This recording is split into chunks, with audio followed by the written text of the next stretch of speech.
శాశ్వతమైన ప్రేమతో మనల్ని ప్రేమిస్తున్నారు యేసు ప్రభువారు. మన కొరకు ఆయన సిలువ మీద ప్రాణం పెట్టారు. ఆయన నమ్మిన వారు అందరికీ ఉచితంగా రక్షణ ఇస్తున్నారు. ఆ ప్రేమ గల యేసు ప్రభువారు త్వరలో వస్తున్నారు ఈ లోకానికి రెండవసారి. ఆయన నమ్మిన వారందరినీ కూడా పరలోకం తీసుకువెళ్తారు. ఆ ప్రేమ గల యేసు ప్రభు నామం పేరిట మిమ్మల్ని అందరినీ కూడా మన కడవరి కాలం కార్యక్రమానికి ఆహ్వానిస్తున్నాను. ప్రియ సోదరి సోదరులారా, ఈ యొక్క వర్తమానాలు లేమెన్ మినిస్ట్రీస్ ద్వారా మనకు అందించబడుచున్నవి. ఇది నాన్న మనము మరణించిన వారు మరలా తిరిగి బ్రతుకుతారా అనే అంశాన్ని మనం బైబిల్ గ్రంథం నుంచి ధ్యానిస్తున్నాం. ఇది నా 9వ ఎపిసోడ్ కనుక ప్రియ సోదరి సోదరులారా, మనము ప్రార్థన చేసుకుని ఈ యొక్క అంశాన్ని బైబిల్ గ్రంథం నుంచి నేర్చుకోబోతున్నాం. ప్రార్థన. పరిశుద్ధ ప్రేమ గల మా తండ్రి, మీకు స్తుతులు స్తోత్రాలు వందనాలు చెల్లిస్తున్నాం. మమ్మల్ని, మా కుటుంబాల్ని, మా సంఘాలని మీరు ప్రేమించి మీ యొక్క వాక్యం నుండి మరణించిన వారు మరలా తిరిగి బ్రతుకుతారా అనే అంశాన్ని మేము ధ్యానిస్తున్నాం ప్రభా. ఈ యొక్క 9వ ఎపిసోడ్లో మీ కృపను మాకు అనుగ్రహించి ఈ విషయాలు లోతుగా మేము అర్థం చేసుకోవటానికి పరలోకపు జ్ఞానాన్ని మాకు ప్రసాదించి పరిశుద్ధాత్మతో మమ్మల్ని నింపి ఈ లోతైన మర్మాలు మేము అర్థం చేసుకునే కృప దయచేయమని, ఈ కార్యక్రమాన్ని ఎవరైతే వీక్షిస్తున్నారో వారిని, వారి కుటుంబాలను ప్రత్యేకంగా దీవించండి. ఈ పరిచర్య ముందుకు కొనసాగడానికి ఎవరైతే సహకరిస్తున్నారో వారందరినీ కూడా ప్రత్యేకంగా దీవించవలసిందని మీరే మహిమ ఘనత పొంది యేసు ప్రభువారి పరిశుద్ధమైన నామమును బట్టి ప్రార్థిస్తున్నాను తండ్రి, ఆమేన్. ప్రియ సోదరి సోదరులారా, మరణించిన వారు మరలా తిరిగి బ్రతుకుతారా? బైబిల్ గ్రంథంలో తప్పకుండా ఖచ్చితంగా యేసు ప్రభుని ఎవరైతే నమ్ముకుని వారు మరణించినప్పటికీ ఈ లోకంలో ఖచ్చితంగా మరలా బ్రతుకుతారు. వారు మహిమ శరీరాలతో లేవబోతున్నారు. కలకాలం ఇక మహిమ శరీరాలతోనే వారు జీవిస్తారు పరలోకంలో యేసు ప్రభుతోనే. ఇది నాన్న మనము ప్రకటన గ్రంథంలో 6వ అధ్యాయంలో చెప్పబడిన 5వ ముద్రను గురించి మనం ధ్యానించబోతున్నాం. కారణం, అనేక మందికి ఈ యొక్క 5వ ముద్ర మీద అనేకమైన అపోహలు ఉన్నాయి. కనుకనే ఈ విషయాలు మనం నేర్చుకోబోతున్నాం. అయితే ఒక విషయాన్ని మనం గుర్తించాలా. అదేమిటంటే, ప్రకటన గ్రంథంలో చెప్పబడిన 7 ముద్రలు, 6 ముద్రలు 6వ అధ్యాయంలో ఉన్నవి, 7వ ముద్ర 8వ అధ్యాయంలో ఉన్నది. అయితే ప్రతి ముద్ర కూడా ఇంగ్లీష్లో సీల్ అంటున్నాం. యేసు ప్రభువారే ఆ ముద్రను తెరుస్తారు. ఇక ఎవ్వరూ కూడా పరలోకంలో కానీ, భూమి మీద కానీ, భూమి కింద కానీ, అనగా మరణించిన వారిలో కానీ ఎవ్వరూ కూడా ఈ ముద్రలు విప్పటానికి యోగ్యులు కాదు అని ప్రకటన గ్రంథం 5వ అధ్యాయం 4వ వచనంలో మనం గమనిస్తున్నాం. ఈ విషయాన్ని గమనించిన ప్రకటన గ్రంథం రాసిన యోహాను గారు, ఆయనే శిష్యుడు కూడా, ఆయనే యేసు ప్రభుకు ప్రియమైన శిష్యుడు కూడా. ఆయన చాలా దుఃఖించారు. ఈ విషయాన్ని మనం ప్రకటన గ్రంథం 5వ అధ్యాయం 4వ వచనంలో, ఎప్పుడైతే ఈ యొక్క గ్రంథం అనగా 7 ముద్రలు గల గ్రంథం, ఇంగ్లీష్లో స్క్రోల్ అన్నారు, ఆ గ్రంథాన్ని తెరవటానికి, దాన్ని విప్పటానికి ఎవరు కూడా పరలోకంలో కానీ, భూమి మీద కానీ, భూమి కింద కానీ ఉన్నవారు ఎవరు కూడా అర్హులు కాదు అనే ఆ విషయం విన్నారో యోహాను గారు, ఆయనకి చాలా దుఃఖం వచ్చేసింది. కారణం, ఈ గ్రంథంలో ఏమి వ్రాయబడినది, ఆ యొక్క ముద్రలు విప్పితే అప్పుడు తెలుస్తుంది అని ఆయన దుఃఖిస్తుంటే 24 పెద్దల్లో ఒక పెద్ద యోహానుతో అన్నారు, యోహాను, నువ్వు దుఃఖించవద్దు, ఒక్కరే ఉన్నారు ఈ విశ్వంలో ఈ యొక్క 7 ముద్రలు గల గ్రంథాన్ని విప్పటానికి అర్హుడు. ఆయన ఎవరు? యూదా గోత్రపు సింహము. ఎవరు యూదా గోత్రపు సింహము? ఆయన దావీదు నుండి వచ్చినవాడు అని చెప్పబడ్డది. ఎవరు దావీదు వంశీయుడు? ఎవరు దావీదు యొక్క ఆ గోత్రానికి చెందినవారు అంటే తప్పకుండా యేసు ప్రభువారు. యేసు ప్రభువారే యూదా గోత్రపు సింహము. కనుక యెషయా గ్రంథం 11వ అధ్యాయం 1వ వచనంలో, యెషయా మొద్దు నుండి చిగురు పుట్టెను అనగా యేసు ప్రభు యొక్క యెషయా కుమారుడు దావీదు, దావీదు వంశం, దావీదు గోత్రం అనగా యూదా గోత్రం నుంచి యేసు ప్రభు వచ్చారు. కనుక యెషయా మొద్దు నుండి చిగురు పుట్టెనని సాదృశ్యంగా మనకు చెప్పబడ్డది. కనుక యేసు ప్రభు మాత్రమే యోగ్యుడు ఈ ముద్రలు విప్పడానికి. కనుక 5వ ముద్రను విప్పిన వారు కూడా యేసు ప్రభు వారే. ఎప్పుడైతే 5వ ముద్రను యేసు ప్రభు వారు తెరిచారో అప్పుడు యోహాను గారికి ఒక ప్రత్యేకమైన దృశ్యం కనిపించింది. ఈ విషయాలు మనం ప్రకటన గ్రంథం 6వ అధ్యాయం 9, 10, 11 వచనాలు, ఈ 3 వచనాలని మనం ధ్యానించబోతున్నాం ఇది నాన్న ఈ యొక్క 9వ ఎపిసోడ్లో. యోహాను గారికి ఏం కనిపించింది, ఏం చూచారనగా ఆయనకు బలిపీఠం కింద యోహాను గారికి ఆ యొక్క ఇంగ్లీష్లో ఆల్టర్ అంటున్నాం అనగా అది ధూపవేదిక, లేకపోయినట్లయితే దాన్నే బలి అర్పణ చేసే ఆ పీఠిక అంటున్నాం. అయితే ప్రియ సోదరి సోదరులారా, ఏం కనిపించింది, ఏం వినబడ్డది ఆయనకి అనగా అక్కడ అనేక మంది దుఃఖిస్తున్నట్లుగా, ఎంతో రోధిస్తున్నట్లుగా వినబడ్డది ఆయనకి. ఎవరు రోధిస్తున్నవారు అనగా ఎవరైతే యేసు ప్రభు యొక్క దేవుని యొక్క వాక్యము నిమిత్తం, ఆయన యొక్క సాక్ష్యము నిమిత్తం ఎవరైతే హతసాక్షులైపోయారో వారు ఎంతో గట్టిగా రోధిస్తున్నట్లుగా, దుఃఖిస్తున్నట్లుగా ఆయనకు వినబడ్డాది. అయితే ప్రియ సోదరి సోదరులారా, ఎక్కడ ఈ రోదన, ఈ దుఃఖం ఎక్కడ అంటే ఖచ్చితంగా ఇది పరలోకములో కాదు. మనందరికీ తెలిసిన రీతిగా బైబిల్ గ్రంథంలో వ్రాయబడిన మొట్టమొదటి హతసాక్షి, అనేక మంది ఉన్నారు కానీ మొదటి హతసాక్షి ఎవరు? యేసు ప్రభు కొరకు, ఆయన యొక్క సత్యం కొరకు ఆయన చంపబడ్డారు, ఆయన వధింపబడ్డారు. యేసు ప్రభు కొరకు, ఆయన సాక్ష్యం కొరకు, ఆయన యొక్క వాక్యం కొరకు, యేసు ప్రభు యొక్క సత్యం కొరకు ఆయన ప్రాణాలు కోల్పోయారు. ఎవరైనా? స్టెఫను క్రీస్తు శకం 34వ సంవత్సరంలో ఆయన రాళ్లతో కొట్టి చంపేశారు. కారణం యేసు ప్రభు నమ్ముకున్నాడని, యేసు ప్రభుని గురించి అనేక మందికి సాక్ష్యం ఇస్తున్నాడని, యేసు ప్రభు గురించి ఆయన బోధిస్తున్నాడని ఆయన మీద కక్ష కట్టి ఆనాటి యోధా మత నాయకులు, యోధా మత పెద్దలు వారు రాళ్లతో కొట్టి చంపేశారు. ఈ విషయాన్ని మనం అపోస్తల కార్యాలు 7వ అధ్యాయం 58వ వచనం నుంచి గమనిస్తున్నాం. అయితే ప్రియ సోదరి సోదరులారా, ఆయన రాళ్లతో కొట్టేస్తున్నప్పుడు, ఆయన రాళ్లతో కొట్టి చంపేస్తుంటే చనిపోతూ కూడా ఆయన మోకరించి ప్రార్థించి అప్పుడు ఆయన ప్రభువునందు నిద్రించెను అని చెప్పబడ్డది. ఆయన నిద్రించారు ప్రభువులో అనగా ఆయన మరణించాడు రాళ్లతో కొట్టబడి. మొట్టమొదటి హతసాక్షి ఆయన. ప్రియ సోదరి సోదరులారా, మనందరికీ తెలిసిన రీతిగా మనం ఎవరైనా సరే నిద్రించినప్పుడు, అది పగలైనా రాత్రైనా, ఎక్కువసార్లు మనం అందరం కూడా రాత్రి నిద్రపోతాం. కొన్ని సందర్భాల్లో పగలు కూడా కాస్త కొనికి వేస్తాం. మనం నిద్రపోయినప్పుడు, అది పగలైనా రాత్రైనా సరే, మనలో ఉన్న ఆ ఆత్మ, మనలో ఉన్న ఆ జీవాత్మ అది ఎక్కడికైనా వెళ్తాదా? అదేదైనా వేరే ప్రాంతానికి, వేరే ఊరు, వేరే దేశం వెళ్తాదా? అయితే మనందరికీ తెలిసిన రీతిగా తరచుగా మనకు కళలు వస్తూ ఉంటాయి. ఆ కళలో మనం ఎక్కడో ఉంటాం, వేరే ఊరిలో, వేరే దేశంలో. కొన్ని సందర్భాల్లో ఆ సందర్భంలో ఆ యొక్క వ్యక్తిలో ఉన్న ఆ జీవాత్మ ఆ దేశానికి వెళ్తుందా, ఆ ప్రాంతానికి వెళ్తుందా, ఆ రాష్ట్రానికి వెళ్తుందా, లేకపోతే ఇంకొక ఊరు వెళ్తుందా అంటే కానే కాదు. కానీ ఒకవేళ ఆ విధంగా జీవాత్మ వెళ్ళిపోయినట్లయితే ఇక మిగిలేదేమిటి? వట్టి ప్రాణం లేని శరీరం. జీవాత్మ వెళ్ళిపోతే ఇక మిగిలేది వట్టి ప్రాణం లేని శరీరం. దాన్నే శవం అంటాం మనం. అది జరగదు కదా. మనం నిద్రపోతున్నప్పుడు ఖచ్చితంగా మనలో ఉన్న ఆ జీవాత్మ ఎక్కడికి కూడా వెళ్ళటం లేదు. ఈ విషయాన్ని మనం గుర్తించాలా. ఇక్కడ ప్రకటన గ్రంథం 6వ అధ్యాయం 9వ వచనంలో ఆత్మను తర్జుమా చేశారు. అనేకమైన దేవుని కొరకు హతసాక్షులైపోయిన ఆత్మలు ఎంతో దుఃఖిస్తున్నట్లుగా, రోధిస్తున్నట్లుగా చెప్పబడ్డది. అయితే ఇక్కడ వాడబడిన గ్రీకు పదము ఆత్మ అనే మాటకు మన భాషలో ఆత్మని తర్జుమా చేశారు. అక్కడ మూల భాష మనందరికీ తెలిసిన రీతిగా క్రొత్త నిబంధన అంతా కూడా గ్రీకు భాషలో రాశారు. కనుక ప్రకటన గ్రంథం 6వ అధ్యాయం 9వ వచనంలో వాడబడిన గ్రీకు పదము సుఖే అంటారు. అయితే ఆ యొక్క పదానికి, సుఖే అనే గ్రీకు పదానికి రకరకాల అర్థాలు ఉన్నాయి. అదే మాటను, గ్రీకు మాటను కొన్ని సందర్భాల్లో వ్యక్తి, ఇంగ్లీష్లో పర్సన్ అంటున్నాం, వ్యక్తి అని తర్జుమా చేశారు. కొన్ని సందర్భాల్లో ప్రాణము అని తర్జుమా చేశారు. కొన్ని సందర్భాల్లో మనస్సు అని తర్జుమా చేశారు. కొన్ని సందర్భాల్లో హృదయము అని తర్జుమా చేశారు. కొన్ని సందర్భాల్లో ఆత్మ అని తర్జుమా చేశారు.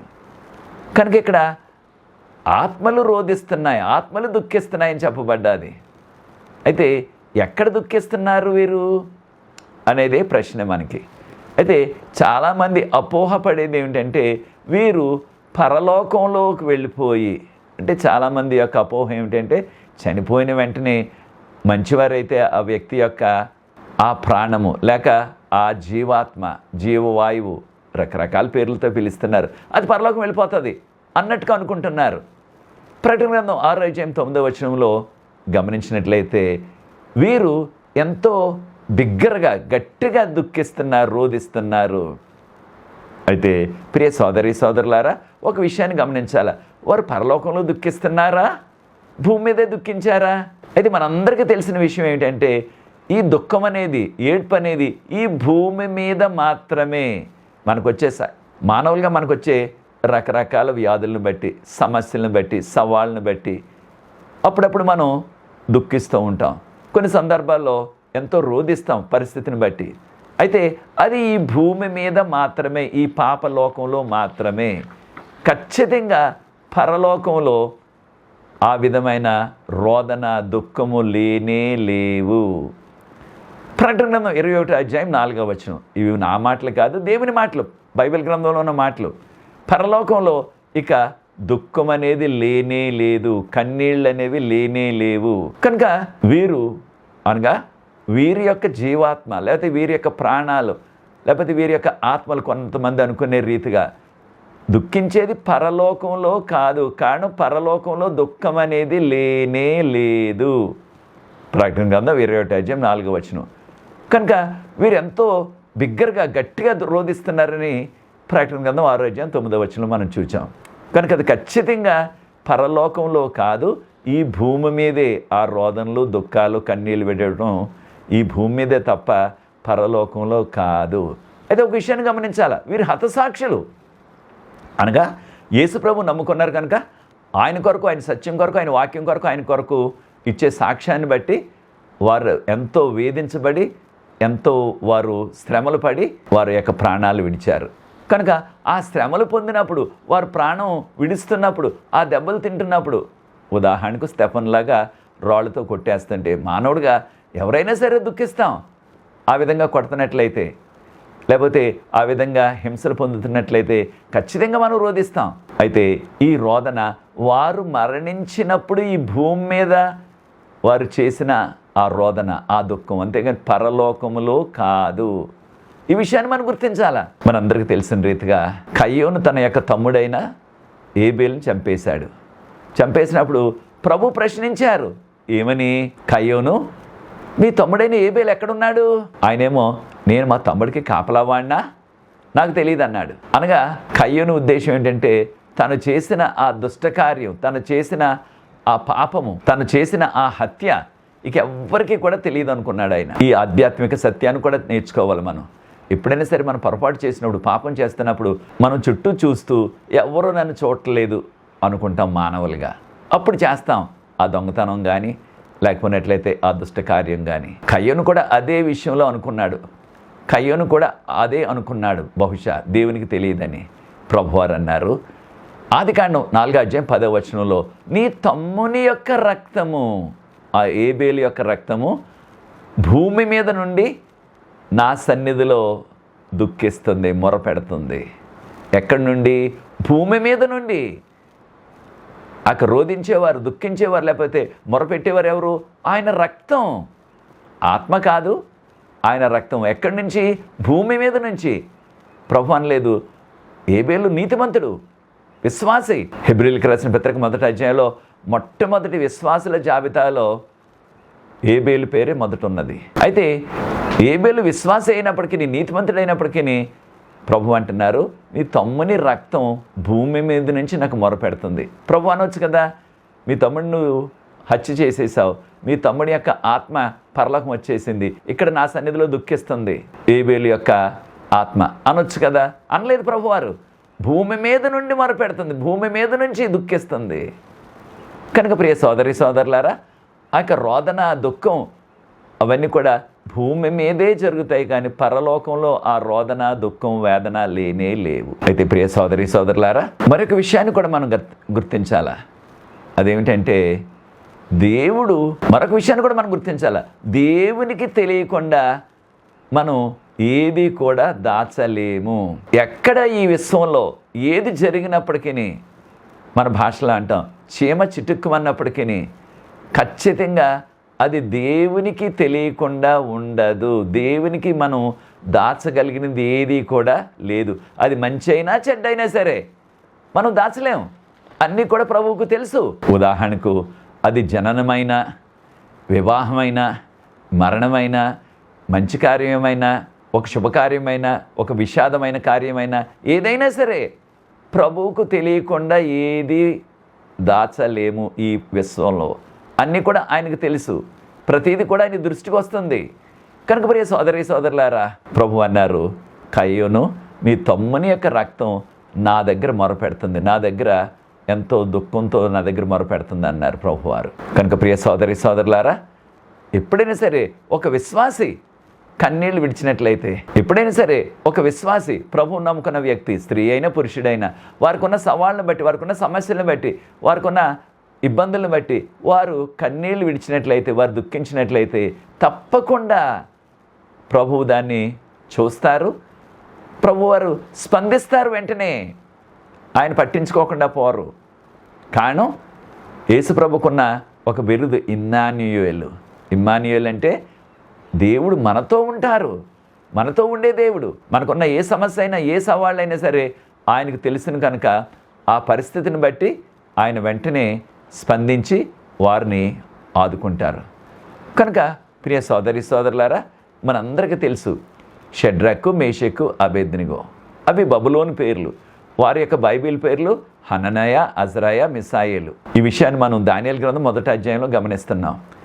వారిని ఆ బబులోను దేశస్థులు, ముఖ్యంగా లోకమంతటికీ రాజు ఆ దినాల్లో ఆయన నెబుకద్నెజరు రాజు గారు, ఆయన వారిని అగ్నిగుండంలో వేయించేశారు. కారణం ఆయన చేసిన బంగారు ప్రతిమకు, ఆ బంగారు విగ్రహానికి వారు సాగిలపడలేదు, దానికి పూజలు చేయలేదు. కనుక వారిని అగ్నిగుండంలో వేసేశారు. వారేమన్నారు, మా దేవుడు ఈ అగ్నిగుండం నుండి కూడా మమ్మల్ని కాపాడగల శక్తి, ఆ సత్తా మా దేవుడికి ఉన్నాయి, మా దేవుడు మమ్మల్ని కాపాడతారు అని చెప్పారు. వారు చెప్పినట్లుగానే ఖచ్చితంగా జరిగింది. అనగా దేవుని నమ్ముకున్న విశ్వాసులు ఎప్పుడైనా సరే అటువంటి సమస్యల్లో, సవాళ్ళలో వెళ్తున్నట్లయితే ఖచ్చితంగా ఆయన స్పందిస్తారు. ఈ విషయాలు మనం దానియేలు గ్రంథం 3వ అధ్యాయంలో చదువుతున్నాం. అయితే కొన్ని సందర్భాల్లో ప్రియ సోదరి సోదరుడా, ప్రభువారు కొంతమంది విశ్వాసులను ఆయన వారు వెళ్తున్న ఆ యొక్క కష్టాలు గుండా, వారు పడుతున్న కష్టాలు, వారు అనుభవిస్తున్న ఆ శ్రమలను ఆయన అనుమతిస్తారు. మనకి మంచి ఉదాహరణ యోబు గారిని ఆయన అనుమతించారు. అయితే యోబు గారు ఆయన విశ్వాసాన్ని విడిచిపెట్టేయలేదు. అన్ని సవాళ్ళు వచ్చినప్పటికీ. కారణం ఆ సవాళ్ళన్నీ, ఆ సమస్యలన్నీ, ఆ శ్రమలన్నీ తెచ్చేవాడు సాతాను, ఆనాడు కానీ ఈనాడు కానీ. కనుక ప్రియ సోదరి సోదరుడా, మనం కూడా లేక మీరు కూడా ప్రభు నమ్ముకున్న గురించి, బాప్తిసం తీసుకున్న గురించి మీకు కూడా అటువంటి సమస్యలు, సవాళ్ళు ఎదురవుతున్నాయా? మీరు నమ్మకంగా, ధైర్యంగా ఉన్నట్లయితే, యోబులాగా విశ్వాసాన్ని కోల్పోకుండా జీవించినట్లయితే ప్రభువారు నిన్ను రెట్టింపు దీవిస్తారు. సమయం ఉన్నప్పుడు యోబు గ్రంథం ఆఖరి అధ్యాయం చదివి చూడండి. యోబు కోల్పోనివన్నీ కూడా రెట్టింపు పొందారు.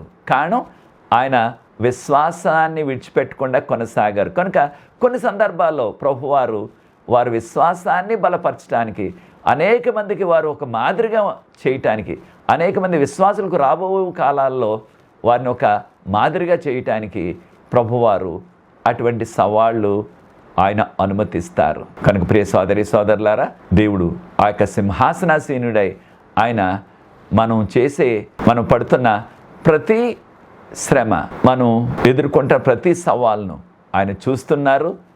దానికి ఆయన కాలంలో ఆయన స్పందిస్తారు. ప్రకటన గ్రంథం 6వ అధ్యాయం 10వ వచనం గమనించినట్లయితే, యొక్క 5వ ముద్రలో వారు ఈ విధంగా అంటున్నట్లుగా యోహాను గారు దర్శనంలో చూచారు. ఏమని?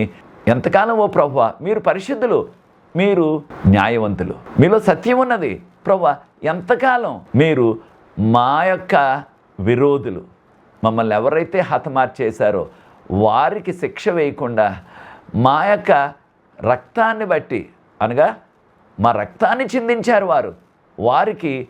వారికి మీరు శిక్ష ఎప్పుడు వేస్తారు ప్రభువా అన్నట్లుగా వారికి ఎప్పుడు ఆ యొక్క ప్రతిఫలం కలుగుతుంది ఈ భూమి మీద అని వారు విజ్ఞాపన చేస్తున్నట్లుగా యోహాను గారికి వినబడ్డది.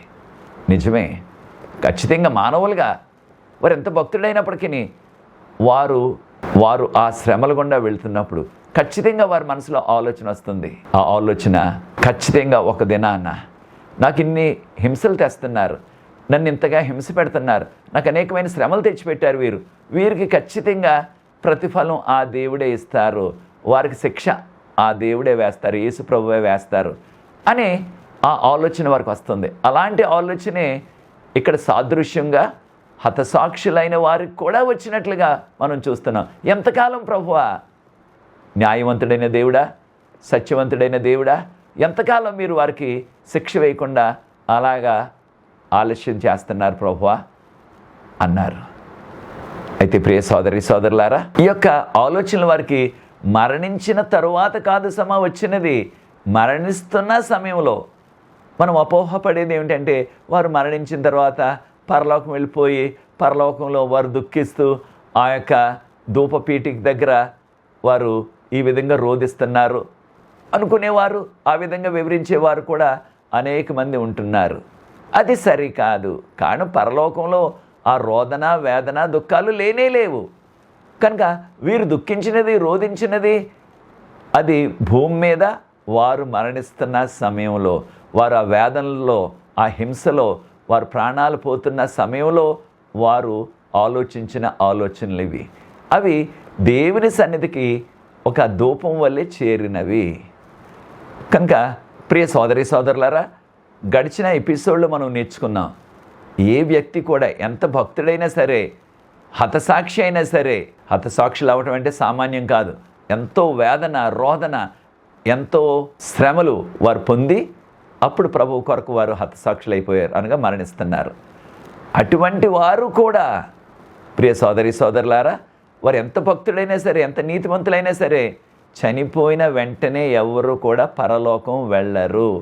వారి ప్రాణం లేక వారి యొక్క జీవాత్మ, వారి యొక్క ఆత్మ, మీరు ఏదైనా పేరు పిలవండి, అది ఖచ్చితంగా వెళ్ళటం లేదు అని మనం గమనిస్తున్నాం అని బైబిల్ గ్రంథం బోధిస్తుంది మనకి. చూడండి, ప్రకటన గ్రంథం 20:5. ప్రకటన గ్రంథం 20:5 కాగా ప్రభు కొరకు ఆయన యందు విశ్వాసం కొరకు శిరచ్ఛేదనము చేయబడిన వారు, అంటే వారి యొక్క తలలు నరకబడ్డాయి, అనగా వారిని వధించేశారు. కారణం ప్రభువుని నమ్ముకున్నారని, ఆయన కొరకు సాక్ష్యం ఇచ్చారని, ఆయన వాక్యాన్ని ప్రకటించారని వారిని హతం చేసేశారు. కనుకనే వారిని హతసాక్షులు అంటున్నాం, ఇంగ్లీష్లో మార్టియర్ అంటున్నారు. అయితే చూడండి, ప్రకటన గ్రంథం 20:5 ప్రకటన గ్రంథం 20 ఎప్పుడు జరుగుతుంది? రెండవ రాకడ తరువాత ఆ 1000 ఏళ్ల కాలంలో జరిగే సంఘటనలు. అప్పుడు చూడండి, యోహాను గారు తన దర్శనంలో ఏ విధంగా ఆ విషయాలు చూచారో చూడండి. అంతటా ఎవరైతే ప్రభువు కొరకు హతసాక్షులైపోయారో, వారి యొక్క శిరచ్ఛేదనం చేయబడ్డారో, వారందరూ కూడా మరలా బ్రతికి వారు సింహాసనాల మీద కూర్చుని వారు తీర్పు తీరుస్తున్నారు ప్రభువుతో అని చెప్పబడ్డది. మరలా బ్రతికారు, దేవునికి స్తోత్రం. యేసు ప్రభువు నమ్ముకుని మరణించినట్లయితే తప్పకుండా మరలా బ్రతుకుతారు. అది మహిమ శరీరాలు కలకాలము జీవించే జీవితం, అది దాన్ని నిత్య జీవం అంటున్నాం మనం. వారు మరలా బ్రతికి సింహాసనాల మీద కూర్చుని వారు ఆయనతో కలిసి తీర్పు తీరుస్తున్నారు. ఇది పరలోకంలో జరిగే సంఘటన. కనుక ప్రియ సోదరి సోదరులారా, ఎంతటి భక్తులైనప్పటికీ, ఎంత నీతివంతమైన జీవితం జీవించినప్పటికీ, చనిపోయిన వెంటనే మరణించిన వెంటనే వారు పరలోకం వెళ్ళట్లేదు. వారికి ఈ యొక్క మహిమ శరీరాలు దేవునితో కలిసి జీవించడానికి, ఆ తీర్పు తీర్చడానికి ఆ యోగ్యత ప్రభు రెండవ రాకడ తర్వాత ఇస్తారు. అనగా రెండవ రాకడ వరకు కూడా వారు ఆ మరణ నిద్రలలోనే ఉంటారు.